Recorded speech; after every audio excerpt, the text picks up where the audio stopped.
Friends, welcome to daily diaries in UK. उम्मीद है कि आप लोग सब ठीक होंगे।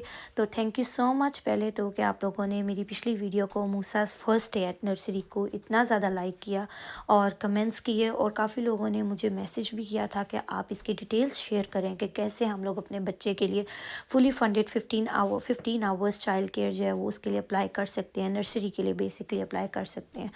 तो मैंने सोचा कि आप लोग के साथ भी इंफॉर्मेशन शेयर की जाए, इस पर एक वीडियो बनाई जाए जो कि सबके लिए बहुत ज़्यादा इंफॉर्मेटिव होगी, क्योंकि हम लोग हमारे अपने लिए जो है ये चीज़ बहुत ज़्यादा कंफ्यूजिंग थी जब हम अप्लाई कर रहे थे, क्योंकि काफ़ी जगह से हम लोगों ने अप्लाई किया तो at the end of the day वो ये कह देते थे, मतलब एक आ जाता था जब हम फॉर्म फिल कर देते थे इतना टाइम इन्वेस्ट करने के बाद कि यू आर नॉट एलिजिबल। लेकिन फाइनली अल्हम्दुलिल्लाह मतलब काफ़ी जगह से, जैसे मैंने आपको पहले बताया, इन्फॉर्मेशन कलेक्ट की और फाइनली उसका जो है वो एडमिशन इन्वॉल्वमेंट हो गई नर्सरी में, और हमें फुली फंडेड 15 आवर्स मिले हैं, जिसके एलिजिबल यूके में सब जो हैं वो चिल्ड्रन हैं, सब किड्स हैं, सब टोडलर्स हैं। तो बेसिकली ये है कि आपका इमिग्रेशन स्टेटस बहुत ज़्यादा डिपेंड करता है। हम लोग का इमिग्रेशन स्टेटस पे जो कार्ड्स होते हैं बीआरपी पे, उन पे क्लियरली मेंशन होता है, जैसे कि आप थंबनेल में भी देख सकते हैं, मैंने लिखा है कि you are not entitled to public funds which means benefits और universal credit and so on. तो सबसे पहले तो ये एक क्लियर बात है कि चाइल्ड केयर 15 आवर्स जो हैं वो बेनिफिट्स के अंडर नहीं आते हैं, ना ही यूनिवर्सल क्रेडिट के अंडर आते हैं। ये एक जो टोडलर है या किड है जो कि यूके में रह रहा है या यूके में बोर्न है, उसका राइट है। तो इवेंचुअली आपको सिर्फ एक सही एक्यूरेट प्रोसीजर पता होना चाहिए कि आपने उसके लिए अप्लाई कहाँ से करना है, depending on your immigration status. तो सबका इमिग्रेशन स्टेटस जो है वो डिफरेंट होता है और उसके लिए डिफरेंट आपको तरीके से अप्लाई करना होता है। तो सबसे पहले तो जो लोग भी यहाँ पे entitled to not public funds हैं, उनके लिए ये वीडियो। तो आप लोगों ने सिर्फ ये करना है कि आपने अपनी जो रेलेवेंट काउंसिल है उनसे कांटेक्ट करना है थ्रू एन ईमेल और थ्रू कॉल, ठीक है। और वो आपसे आगे जो है वो फर्दर एविडेंस मांगेंगे, like proof of your pay slip और proof of your address, your child's birth certificate, your national insurance number, only this. तो उसके बाद जो है वो श्योरली आपको जो है वो एक ईमेल आएगी और लेटर वगैरह वो आपको प्रोवाइड करेंगे। यहाँ पे अच्छा हमारे सीन में ये है, the people who are not entitled to public funds they will not get a code, rather they will get get a letter from their council through an email. जिस ईमेल के थ्रू आपने कांटेक्ट किया, उसी email के through आपको एक letter आएगा जो आपको अपने चाइल्ड केयर प्रोवाइडर कहते हैं नर्सरी, ठीक है। आप जो भी नर्सरी सेलेक्ट करते हैं अपने घर के पास या कहीं पे भी आपको जो अच्छी लग रही है अपने बच्चे के लिए, उसकी मैनेजर को आपको जाके देना है, and they will surely register you for 15 fully funded child care hours. अब यहाँ पे एक है कि आपका जो बच्चा है वो 2 ईयर्स का होना चाहिए। It's it's a requirement.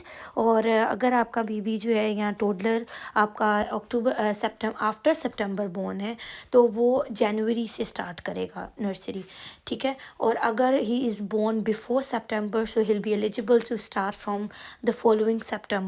तो ये कुछ चीज़ें थी। और 15 hours, how the 15 hours work. So basically 15 hours कैसे होते हैं, जैसे लाइक आपको 5 डेज़ में, Monday Tuesday Wednesday Thursday and Friday पे वो 15 आवर्स डिवाइड कर दिए जाते हैं। सो विच मीन्स के आपके बच्चे को 3 आवर्स एवरी डे नर्सरी जाना है, but it depends on your nursery which you have selected on you and your child, कि आपका बच्चा जितनी जल्दी नर्सरी में सेटल हो जाता है तो दे इवन ऑफर यू कि आपका बच्चा जो है वो 5 आवर्स के लिए भी आ सकता है। तो हाउ इट वर्क्स देन कि आपको 3 दिन मिल जाते हैं, which mean 5 5 5। So he needs to go 3 days per weekend for 5 hours each day. तो इस तरह भी हो सकता है, but it all again depends on you and your nursery which you have chosen. तो इस तरह से चीज़ें हैं। एनीवेज और जो आपका मतलब मील का होता है, वहाँ पे बच्चा कैसा टाइम स्पेंड करता है, इस सब के बारे में ये है कि मील के लिए you have to pay them. आप बच्चे को मतलब वहाँ पे वो लंच वगैरह प्रोवाइड करते हैं या ब्रेकफास्ट प्रोवाइड करते हैं, तो यू हैव टू पे फॉर दैट मंथली या फुल टर्म, ऐसे कुछ भी। It depends, again it depends on the child care provider. तो मूसा क्या नर्सरी का ये सीन है कि उसकी जैसे मैंने आपको लास्ट वीडियो में भी शेयर किया था कि उसका जो है वो हम पे करते हैं उसके मील का, और उसके जो टाइमिंग हमने सेलेक्ट किया उसकी रूटीन के मुताबिक 11 till 2 है। तो अभी हम लोग उसको because it's very early, it's just a start, तो हम लोग उसको 3 आवर्स पर डे भेज रहे हैं। तो मुझे ये फ़ील होता है कि बच्चे को 5 दिन ज़रूर जाना चाहिए ताकि वो यूज़ टू हो जाए, बेशक वो 3-3 घंटे के लिए जाए। Even our child care provider offered us कि हम लोग उसको 5 आवर्स और 3 डेज़ भेज दें, लेकिन स्टिल आई चोज़ कि नहीं भाई, मैं उसको 5 दिन ही भेजूँगी, बस 3-3 घंटे के लिए, because it's more than enough. और साथ ही साथ मैंने डिस्क्रिप्शन बॉक्स में लिंक्स और ईमेल एड्रेस भी शेयर किए हैं। हम लोग बर्मिंघम में रहते हैं, लेकिन still we have to apply through Solihull council. तो हम लोगों ने सॉलिहल काउंसिल के थ्रू जो है वो अप्लाई किया था, ईमेल की थी उनसे कांटेक्ट किया था। तो आप लोग अपनी रेलेवेंट काउंसिल देखें, उनका ईमेल एड्रेस वगैरह देखें और उन्हें मैसेज करें, और they will get back to you with it. तो ये थी आज की वीडियो, होपफुली आप लोग के लिए इन्फॉर्मेटिव होगी, और अगर आप लोग को पसंद आई है तो ज़रूर लाइक करिएगा। और yes, please do subscribe my channel and keep watching Daily Diaries in UK, and thank you so much.